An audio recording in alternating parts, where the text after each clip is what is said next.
Assalamualaikum dan selamat sejahtera. Pada video kali ini saya akan tunjukkan macam mana cara kita untuk parking kereta. Bukan reverse parking lah, parking depan. Kita masuk depan. Mula-mula meter kena bawah daripada 10. Kita tekan ni dan kamera 360 buka. Kamera 360 buka, kita tengok ni garis ni semua. Ini cara untuk parking depan lah. Kita tekan kamera 360 dekat steering sini dan kita gagak. Okey, dah sampai. Parking pun dah cun-cun. Ini kita tekan untuk aktifkan kamera 360. Okey, lepas kita dah habis parking, alihkan pergi ke neutral. Gear alih pergi neutral dan tarik handbrake. Okey, handbrake dah tarik. Gear dekat N, kita boleh alihkan pergi P lah. Okey. So, video kali ni tadi saya tunjukkan sekali ni tadi cara kita nak masuk parking depan. Kalau meter kita atas daripada 10 km sejam, kamera dia tak akan keluar kamera ni. Kamera depan dia tak akan keluar. Dia akan keluar kamera sisi macam ni je. Kalau kita jauh, kalau kita meter kita lebih daripada 10 km sejam untuk parking depan lah.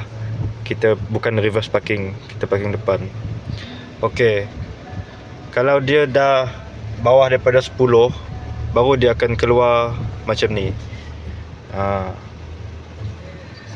Masa parking macam biasa, dah habis parking, alih pergi ke gear N, tarik handbrake. Dah handbrake dah tarik, baru kita lepaskan pergi P. Itu video ringkas yang untuk membalas komen Faizal tentang penggunaan kamera 360 pada Pro 2 Alza ni. Okey, itu cara dia untuk parking depan lah. Nanti saya akan tunjukkan untuk parking belakang pula macam mana.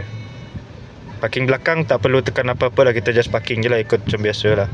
Tapi ni untuk parking depan, kita guna ni supaya kita boleh nampak line dan apa halangan dekat depan. Itulah.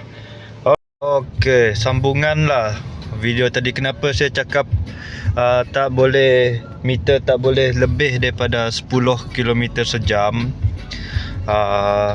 Masa kita tekan 360 ni, dia akan keluar kamera kiri dan kanan sahaja. Dia tak keluar kamera depan. Sebab kamera depan tu dia gunakan untuk jadi untuk jadi radar lah. Kalau ada kereta depan kan, dia untuk clearkan depan, untuk emergency brake. Kamera tu dia standby kan untuk emergency brake. Kalau atas daripada 10 kan, contoh 10, saya tekan ni kamera 360, dia akan keluar ni je. Dia tak akan keluar kamera depan. Saya tekan berkali-kali pun dia akan keluar tu je. Bawah daripada 10 km sejam, baru kamera depan boleh buka. Kamera depan dengan kamera belakang lah. Kalau bawah daripada 10 km sejam, kamera depan dia standby untuk amaran dan emergency brake lah. Untuk kita, dia akan sentiasa on lah kamera depan tu. Okey, itulah berkaitan dengan Pro 2 Alza Advance. Assalamualaikum dan salam sejahtera.